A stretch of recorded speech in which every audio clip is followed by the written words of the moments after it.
سائنسدانوں نے فرعون کے منہ میں حضرت جبریل علیہ السلام کی ڈالی ہوئی مٹی دریافت کر لی۔ معزز دوستو، میں ہوں ماجد ملک اور آپ تمام دیکھنے اور سننے والوں کو السلام علیکم۔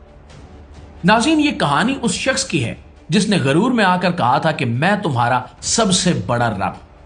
اس نے اپنی دولت، اپنی طاقت اور اپنی سلطنت پر اتنا فخر کیا کہ خود کو مصر کا سچا خدا کہنے لگا۔ اس کا خیال تھا کہ اس کی طاقت کے سامنے کوئی بھی کھڑا نہیں ہو سکتا۔ وہ لوگوں کو دھمکیاں دیتا اور کہتا کہ میری طاقت بے مثال ہے اور میری مرضی ہی قانون ہے۔ لیکن دوستو، تاریخ نے دیکھا کہ اس غرور کا انجام ایسا ہوا جو کسی اور بادشاہ کے حصے میں نہیں آیا۔ وہ سمندر میں اس طرح ڈوبا کہ دنیا کے لیے ہمیشہ کی عبرت بن گیا۔ یہی وہ فرعون تھا جس نے حضرت موسیٰ علیہ السلام کے مقابلے میں کھڑے ہو کر اللہ کی خدائی کا انکار کیا تھا۔ اس نے بنی اسرائیل پر بے حد ظلم کیا، لوگوں کو غلام بنایا، بچوں کو قتل کروایا اور خود کو خدا کہہ کر لوگوں سے سجدہ بھی کروایا۔ دوستو، اس کا ظلم صرف ایک انسان کا ظلم نہیں تھا بلکہ پورا نظام ظالم بن چکا تھا۔ ہر طرف اس کا خوف تھا اور ہر شخص اس کے حکم کے آگے مجبور تھا۔ لیکن اللہ کی قدرت کے سامنے کسی بادشاہ کی طاقت کچھ نہیں ہوتی۔ پھر وہ وقت آیا جب حضرت موسیٰ علیہ السلام بنی اسرائیل کو لے کر مصر سے نکلے۔ فرعون کو خبر ہوئی تو وہ اپنے بڑے لشکر کے ساتھ ان کے پیچھے نکل پڑا۔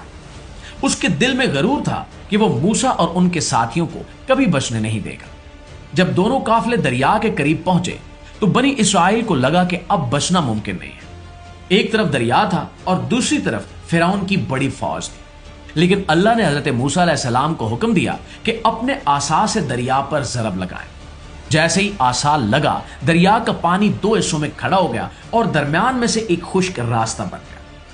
بنی اسرائیل اس راستے سے گزرنے لگے، لیکن جب فرعون نے یہ منظر دیکھا تو اس نے بھی اپنی فوج کو دریا میں اتار دیا۔ اسے لگا کہ وہ بھی اسی راستے سے گزر جائے گا، لیکن جیسے ہی بنی اسرائیل پار پہنچے، اللہ کے حکم سے دریا کا پانی واپس آ گیا اور اچانک چاروں طرف سے پانی بلند ہونے لگا۔ فرعون کی فوج میں چیخو پکار مچ گئی، ہر طرف خوف پھیل گیا۔ سپاہی اپنی جان بچانے کی کوشش کرنے لگے اور عین اسی وقت فرعون کو احساس ہوا کہ اس کی ساری طاقت بیکار ہو چکی ہے۔ پانی تیزی سے اس کے گرد بڑھ رہا تھا اور دوستو، روایات میں آتا ہے کہ اس وقت اس نے حضرت موسیٰ علیہ السلام کو پکارنا شروع کر دیا تھا۔ وہ بار بار کہنے لگا کہ اے موسیٰ، مجھے بچا لو، تمہارا رب سچا ہے، میں مان گیا، میں ایمان لایا۔ کہا جاتا ہے کہ اس نے کئی بار یہ الفاظ دہرائے، مگر اس وقت بہت دیر ہو چکی تھی۔